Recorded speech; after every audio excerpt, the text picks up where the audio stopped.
Hey, what's up guys? Welcome back to the channel. I know it has been so long since I've last uploaded, but I am back and I'm back for good. I'm uploading pretty much every day from now on for you guys. I have missed you guys so much.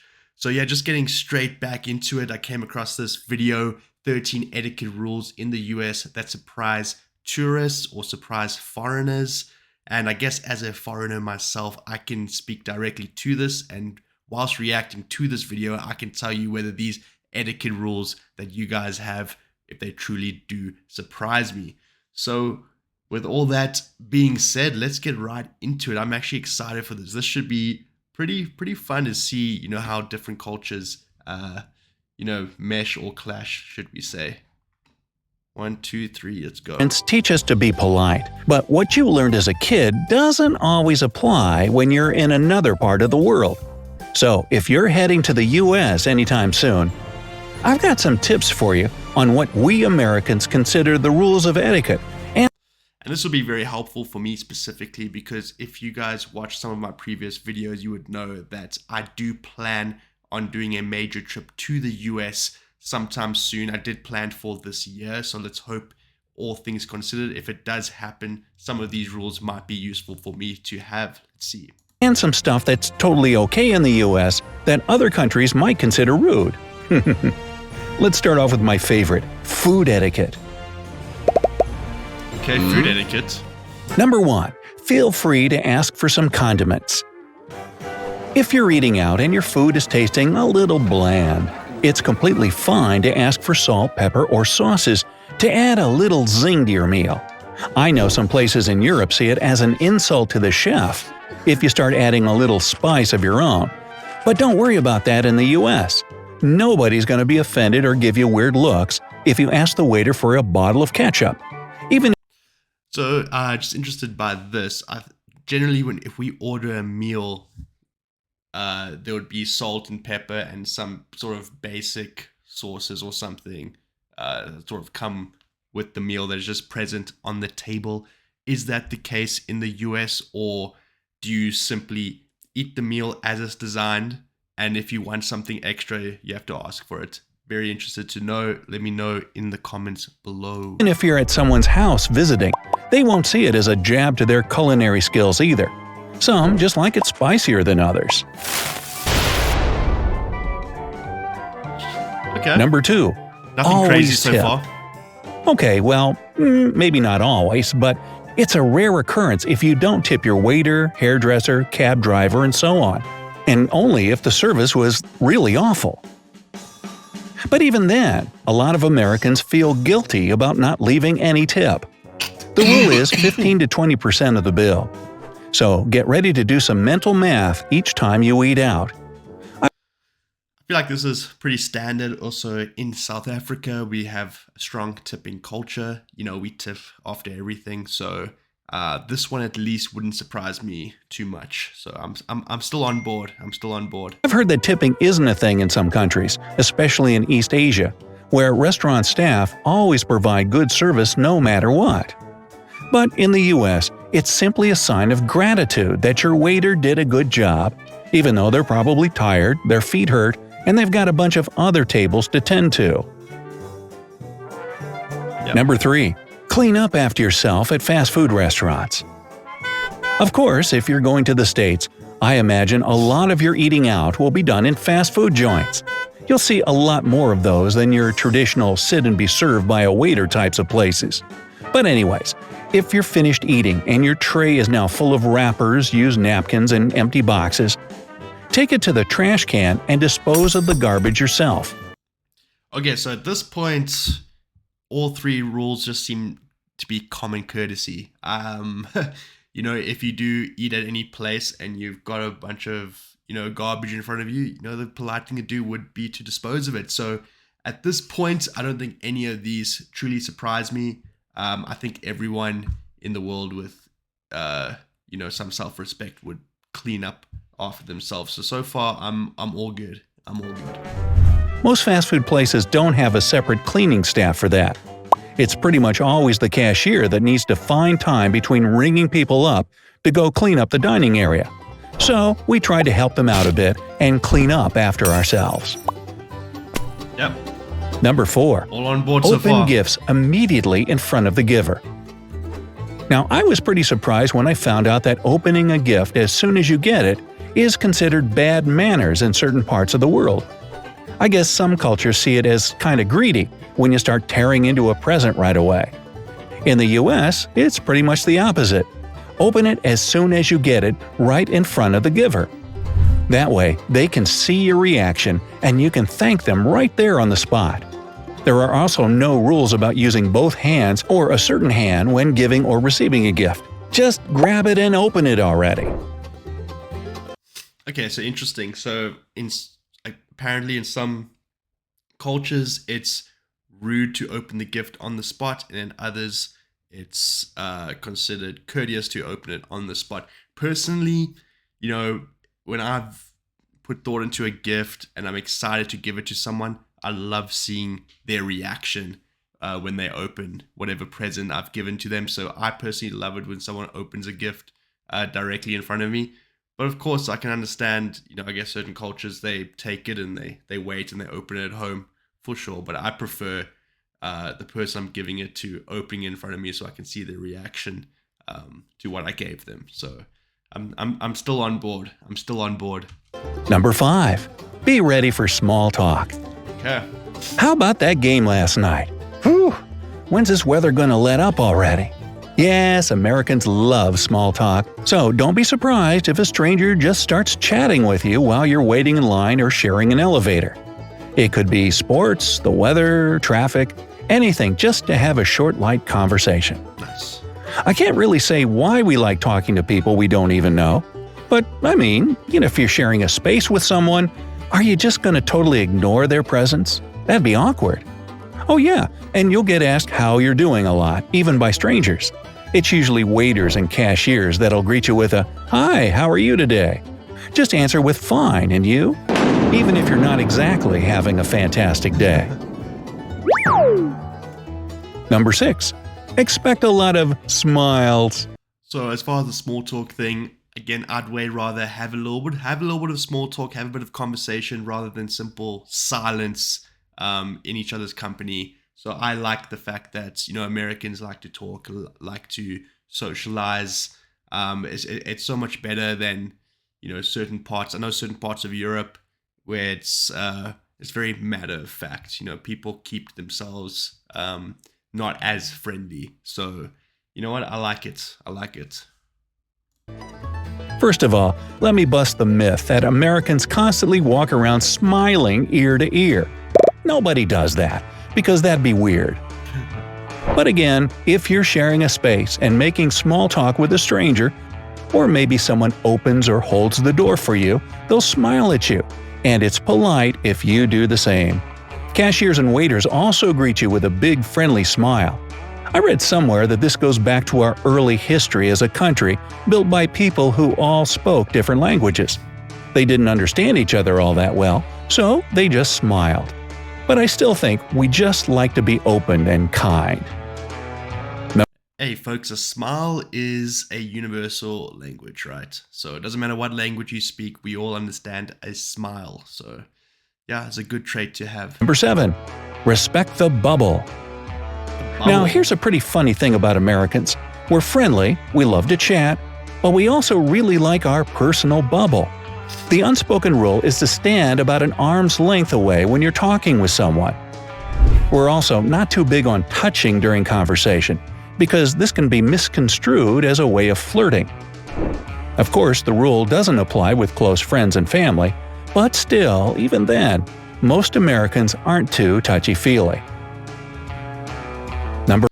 Okay, so I've never heard of this bubble. I guess it's similar to the old adage of not invading my personal space.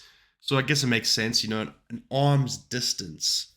That's pretty close. So so far this seems pretty standard. But yeah, speak to me in the comments. Do you hate it when people invade your personal space, or do you not really mind? Are you a very touchy feely person, or do you just simply just like to have conversation from a distance, and that's and that's it. I feel like there's no right or wrong answer really, but interested to know. Number 8. And definitely no kissing. No kissing? I know in countries like Spain and France, people often greet each other with a peck or two on the cheek. There might be some Americans who greet the European way, but overall, we don't kiss each other as a way to say hi. Again, my personal bubble is my sanctuary, so don't come in it with puckered lips ablazing. It's best to just say hi, smile, and keep it at that. Number 9.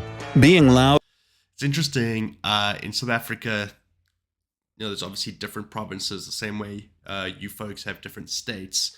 And depending on different provinces or different cultures, sometimes they kiss each other when they greet, and then some also just don't want to get close like that during greetings. It's more just either a handshake or a quick hug, and that's it. So yeah, but I'm pretty sure there's maybe some parts of the US where, like a kiss on the cheek or something is considered a greeting. I'm not sure. Please let me know. Or is it just simple handshake, hug, and that's it all over the US? I'll be interested to know. Number 9, being loud is usually okay. Okay. Loud is usually okay. The stereotype of the loud American tourist might ring true most of the time, since we tend to project our voices, even out in public. It's not that we're yelling all the time, but I'd say we certainly speak louder than people in Europe or Asia.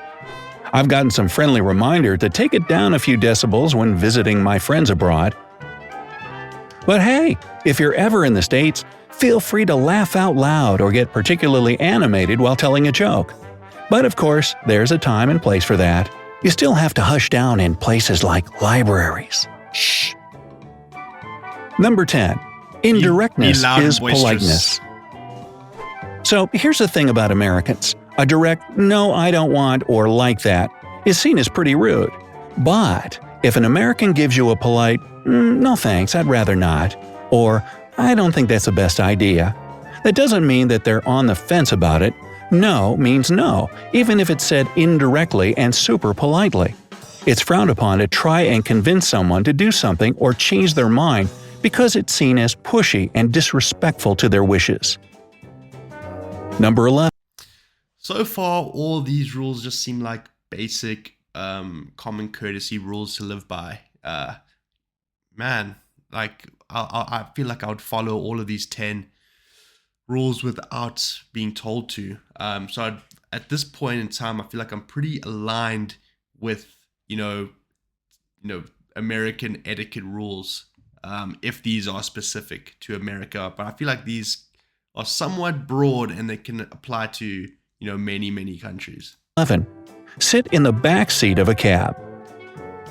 Now this is something interesting I found out about Australia and New Zealand. There, it's considered rude to take the back seat of a cab because it's almost like you're showing that you expect to be chauffeured by someone who's lower than you. Well, don't worry about that in the US. In fact, you should ride in the back seat because the driver might give you a weird look otherwise. It's not an elitist thing, and you can still make friendly small talk from the back. Just respect the driver's personal bubble, that's all. Okay, so this is the first one that's interesting. When I get a cab or an Uber, whatever you would call it, in South Africa, I directly take the front seat for that exact reason, because you don't want to, even though the person is driving you somewhere, you don't want to give the impression that that's all they're there for. So generally when you get an Uber in South Africa, you take the front seat and you do your various forms of small talk for the duration of the trip.